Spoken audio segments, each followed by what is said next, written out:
So paano yan mga kapangil? Magandang umaga na. May kalabaw doon ah. Yung vlog natin kahapon hindi na naituloy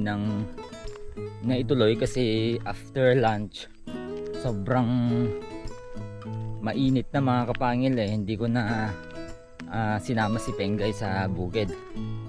Kasi nagbantay na ako sa kanya ng hanggang hapon. Dahil napakaraming linabhan ni Kapoks, talagang tambak mga kapangil. Kasi ayaw niyang i-washing machine, ayaw niyang gamitin yon sa mga damit ni Pengay. Tapos yung pang pang pasyal namin, ayaw niyang i-washing machine mga kapangil. Pambahay lang ang binabanatan niya ng washing machine.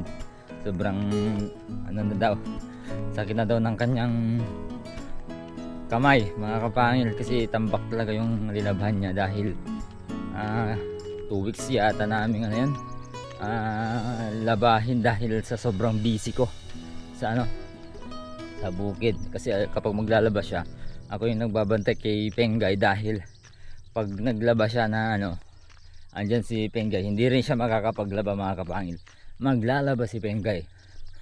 Sobrang kulit ng bata na yun mga kapangil, pero thanks God sa binigay niyang blessing sa amin na bata, sa binigay niyang gift.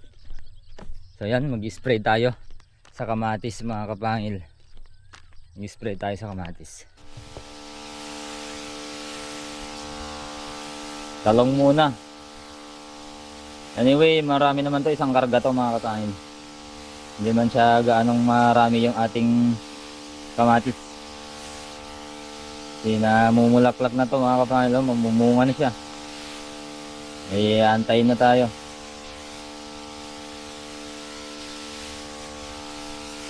Parang kailan lang yan, mamaya update tayo sa pakwan na tumubo lang. Nagulat si Alod kahapon pinakita ko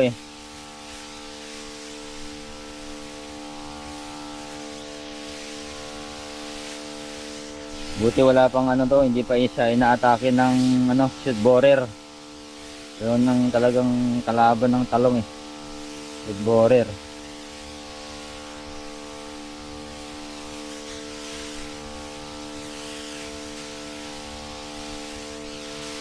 Pero may mga ibang uod nanginginain sa kanilang dahon. Yan mga pingo-pingo na dahon, may uod na hindi naman siya shoot borer. Kasi yung shoot borer sa sa talbos pumapasok sa loob ng talbos Itong mga ganyan hindi butas-butas mga kapangil.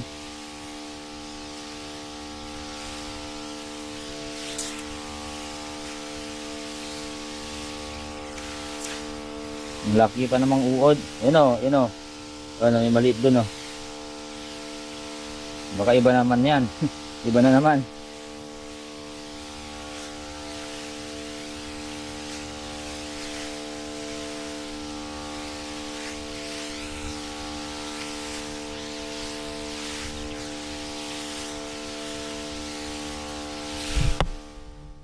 So ito na yung pakwan mga kapangil.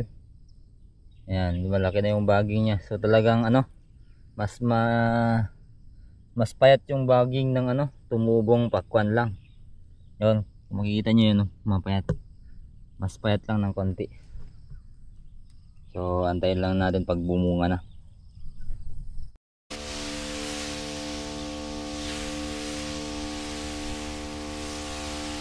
Sige, sprayan natin tong kamatis, baka sakaling gumawi tayo dito. Baka sakaling mabuhay yung mga bunga at hindi na takihin ng uod.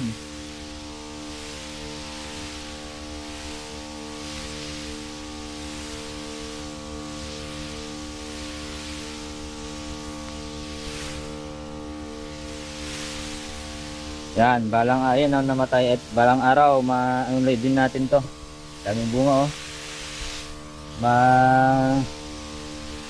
practice din natin to. Kayang-kaya na natin sa susunod mga kapangil. Daming bunga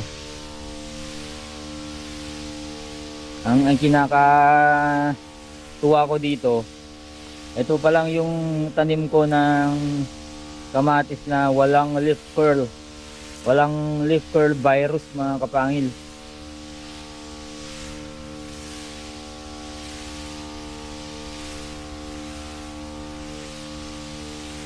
Yung mga nahulog doon na bunga, mga tinanggal ko na yun kasi may uod. Ayan o, may mga ganyan pa rin na namamatay. Pero walang leaf curl. Pero ay, alam ko na yan. Yung namatay na yan, alam ko na kung anong dahilan. Buti itong iba nakasurvive. Dahilan yun yung sinasabi ko sa inyo na ano, na napuruhan sa ano, purong nitrogen.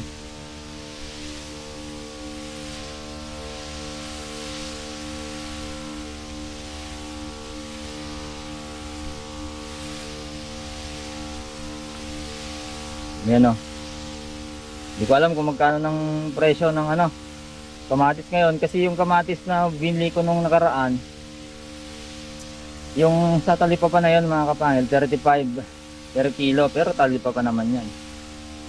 Hindi natin alam sa palengke o yung tumatakbong presyo. Hindi kasi namin alam kung saan titingin ng presyo na ano, for retailer tsaka for ano, for ayan, seller yung farmer, ganon.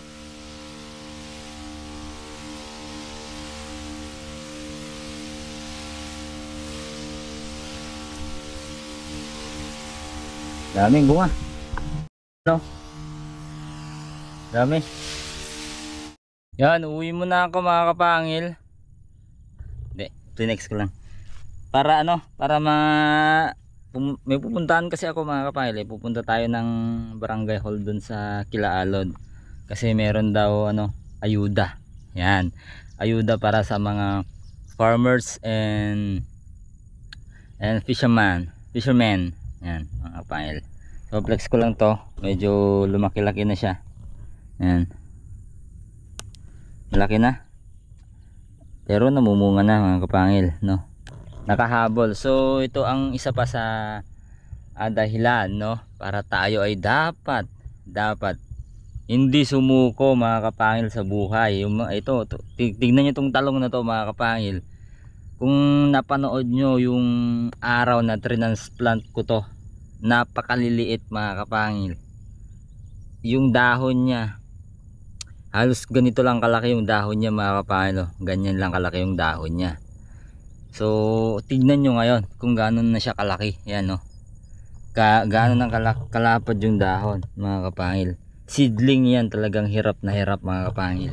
Bata yan, talagang hirap na hirap dati. So yun, tara, baka mahuli tayo sa ayuda, Nes.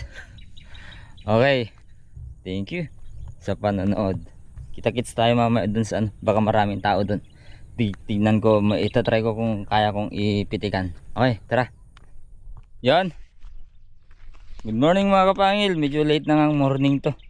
So update tayo sa ano, mga sibuyas. So ipapakita natin kung may tumubo na ba. Meron na mga kapangil, marami nang tumubo. Ayan, pakita ko lang, medyo manipis. So malamang medyo hindi yun siguro makikita o mapapansin yan mga kapangil. Pero ituturo ko na lang. Isa, may uod siya, oh. Dalawa, tatlo, apat, lima. Ito, yan mga kapangil.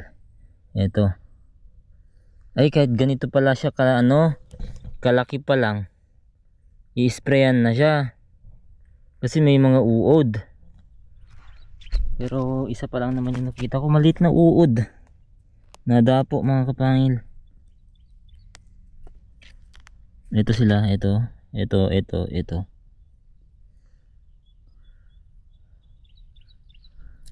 Ayan, ayun, may mga uod. Spray nga. Oh, hindi lang isa. Sprayan ko mamaya hapon na lang. para hindi mauud. Uuod na naman to. Wala na naman mga kapangil, no. Dapat ganito pala. Pag mag-check ka mga kapangil ng sibuyasan pala, i-check mo, ganun mo. Kasi pag hindi mo pala hinawakan, hindi mo makikita yung uod. Oo, pero yan, hindi man lahat mga kapangil may uod. Ano lang tayo bukas, ay mamayang hapon mag-spray. Si Alod nagsasuggest ng itatanim pa namin. Sabi niya gusto niya daw magtanim ng sibuyas na puti. Ganda. Ni Alod talagang din siya, laban din siya sa pagtatanim. Gusto niya ng puti daw na sibuyas itanim mga kapangil.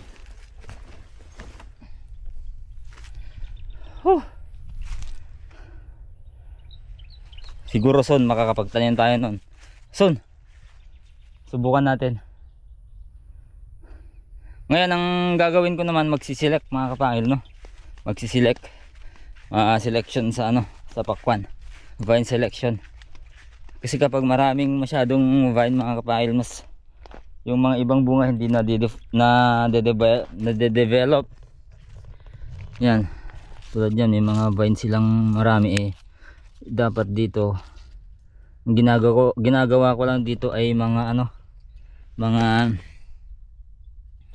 3 vine lang yung pinapatuloy ko na magbubunga. So nag-uumpisan silang maglabas ng kanilang mga bulaklak mga kapangil. Yan, bulaklak na may bunga. Yan, bulaklak na may bunga o bulaklak na ay bunga na may bulaklak. Tas ito yun man walang bunga. Ayan yung male flower. Ito yung mga female pero hindi pa siya nag-open. Ang problema nga lang, wala akong makikitang wala akong nakikitang pollinator sa pakwan mga kapangil. Kahit dun sa kabila dun wala akong nakikitang pollinator. Siguro wala pa or di ko alam. Wala Ayan.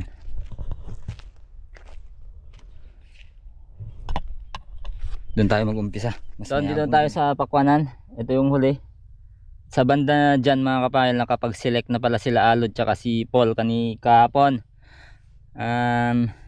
Naturuan ko naman sila. Nagbantay tayo kaya sila nag-select. So ito, may hindi na select pa dito. Tignan nyo to, baging nya. Bali 3 to. Ay 4 to. 1, 2, 3,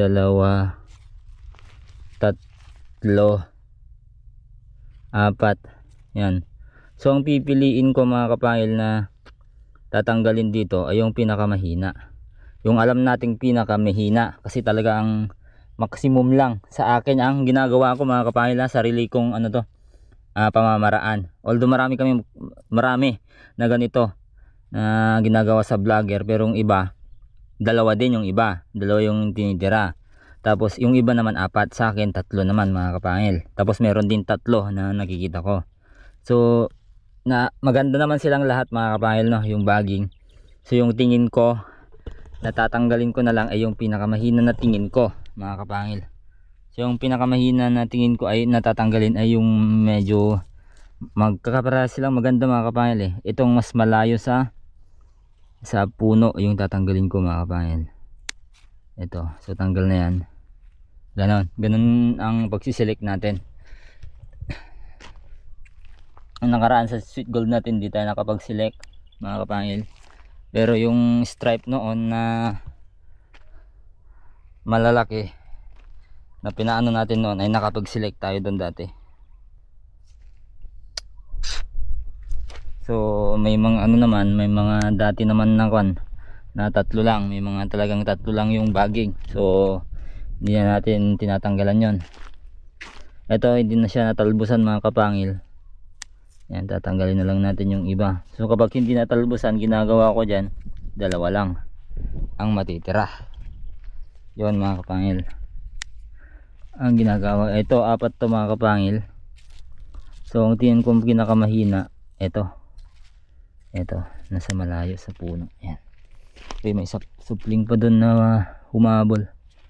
Ayan, ganun lang ang pagsiselect na. Tapos magsiselect pa tayo doon sa malapit sa doon sa farm 2 nga pala, sa farm 2 magsiselect tayo doon. At yung mga matatanggal doon ay kukunin natin yung talbos, gagawin natin siyang ano, organic na spray fertilizer para hindi naman sayang yung kanilang talbos. Yun, ganun lang. So ganun lang yun mga kapangil ang gagawin ko ngayon. Medyo marami to ngayon eh. Huwag kayong maggalala kasi si Alod malapit na siyang ano, araw-araw na makapasok dahil closing na ng mga bata. Ito may sakit to. May sakit itong puno na to. Ako punggos yan. Okay, select lang ako mga kapangil. Palaki na ng palaki mga kapangil ang ating kalabasa. Grabe, ang sobrang init oh. Nakapagpagupit na ako. Yan, sobrang init mga kapangil dito sa probinsya yan. So iniisip ko how much more pa nga sa mga ano, mga nasa syudad or sa mga malalapit sa malalayo sa mga bundok, mga ilog, mga walang masyadong mga punong kahoy mga kapangil. Iniisip ko, naku, baka mas mainit sa mga lugar na 'yon mga kapangil, no? Kaya ayun, ingat lagi mga kapangil kung yung lugar nyo ay sobrang napakainit. Dahil dito nga sa probinsya, unang linggo pa lang ng diretsong sikat ng araw mga kapangil, sobra na. Ayan.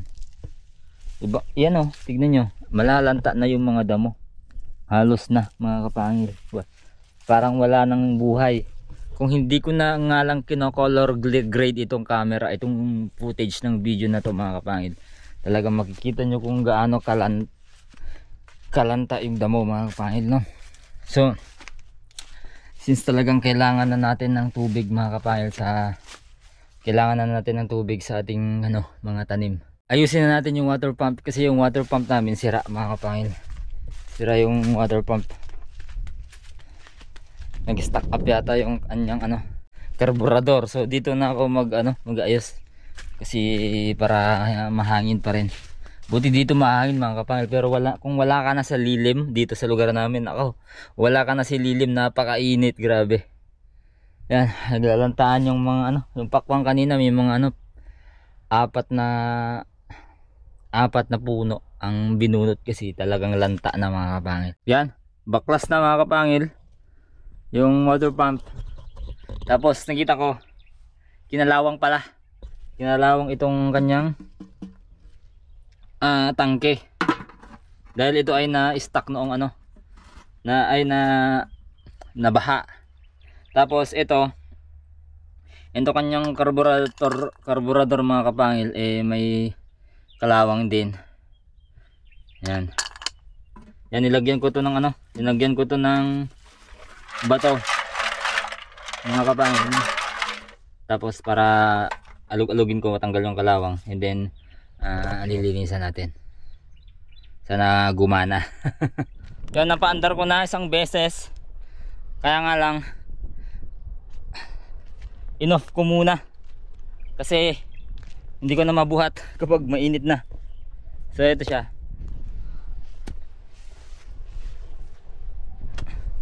Yan, ito. So set up lang natin.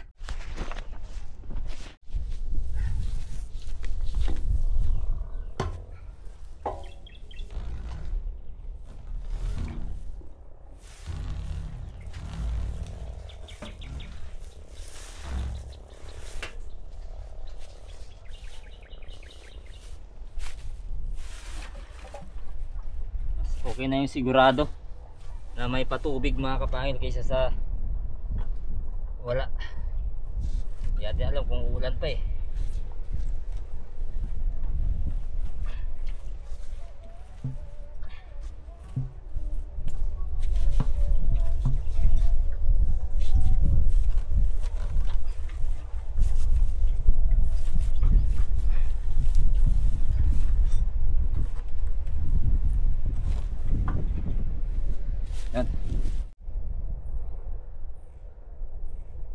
Mukhang lilipat kami ng kubo son. Kubo na yung lalagyan yung matutulugan. Mukhang dito ulit kami sa malapit sa balon mga kapangil, kasi masyadong malapit dun sa kalsada mga kapangil yung kubo natin. Yung kubo doon na nakatayo ngayon mga kapangil ay gagawin na lang natin na istakan ng mga kuliglig, mga abono.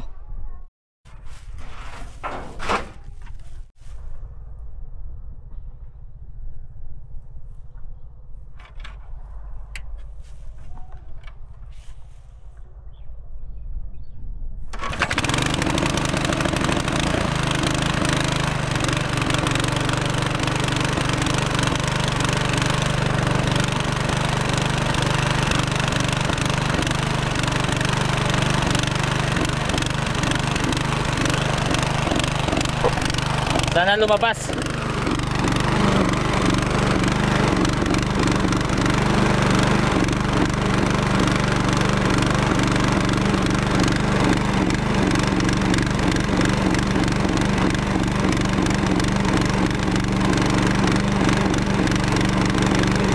Palyado yata.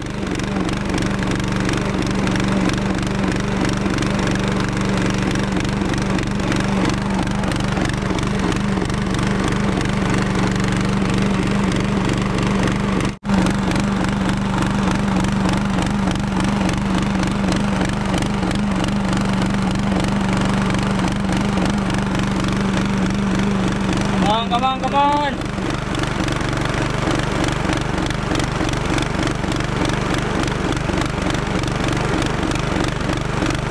Ayun na.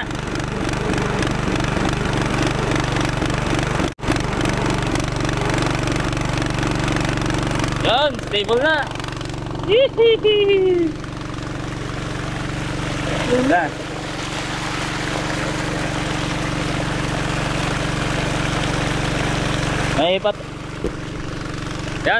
Yan, gagawin na, magpapatubig na naman tayo mga kapangil, no?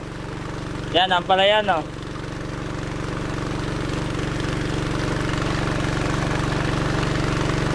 Buti na ayos pa.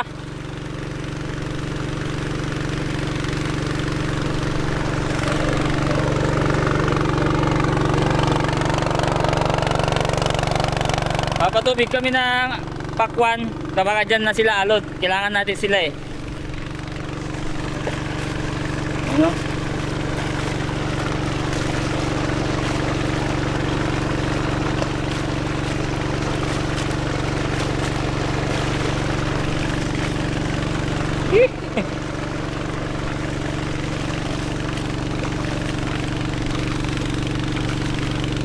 Kasi sa pakwan mga kapangil talagang kailangan na niya ng tubig.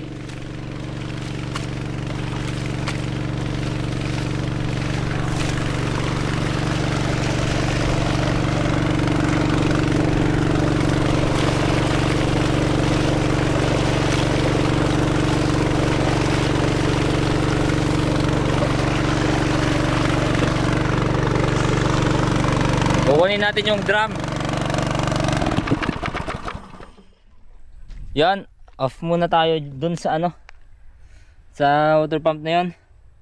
So ito, mag-vine selection tayo dito sa ano, mga tanim natin dito. Itong tanim natin dito, kailangan na naman yan ng ano, ng abono. Ito ang mahirap i-select mga kapangil, dala-dalawa kasi. Dapat sana isa lang, no? So yan, vine selection, siyempre tatanggalin natin to. At itong talbos nito mga kapangil ay kukunin ko. Gagawin natin siyang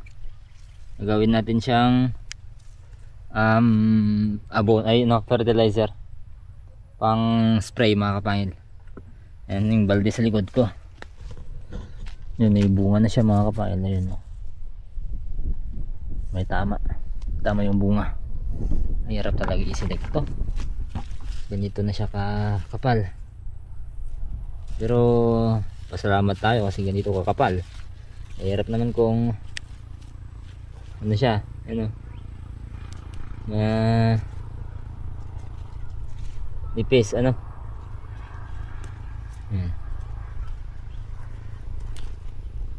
Tapos next dyan, fruit selection. Yun na naman ang susunod mga kapangil, no? Ayan. Dami kasi, oh, ang daming ganda. Ganda ng pakwan. Ayan. Ayan.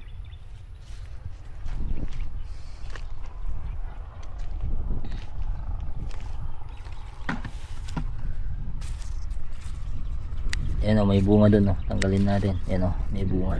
Pero patay na. Hindi rin nakaligtas. Hindi rin lumaki. Yan. Yung mga baging na pupunta sa kabila, mga kapatid. Yan, dapat dito lang sila. Tapos yung sa kabila, dapat yan lang. Yan lang. Baka magkaparehas tayo ng tanim. Hirap na.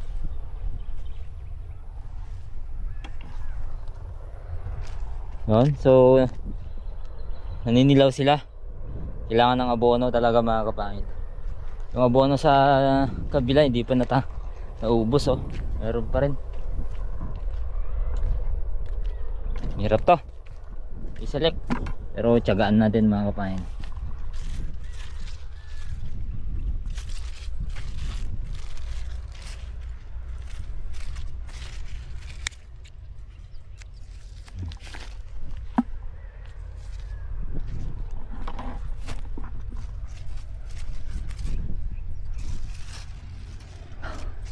Apat pala to.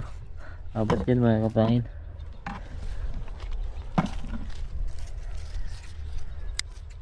Mahina na yung ano, humina na yung ano, yung organic content niya.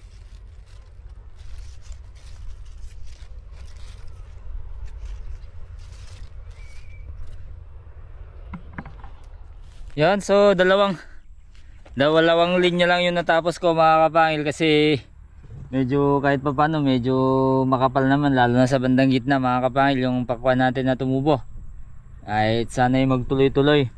At ang napansin ko, kulang siya ng abono mga kapangil, kasi talagang tinitipid natin yung linalagay natin dyan. Pero pag bukas, ano ba bukas? Oh, baka bukas ilalagay natin dito yung water pump. Then itry nating abonohan mga kapangil. Uunahin muna natin to kasi marami to. Doon medyo manipis doon mga kapal. Ito makapal. So unahin muna natin to. Okay? Bye bye. Ingat kayo palagi at salamat sa panonood. God bless.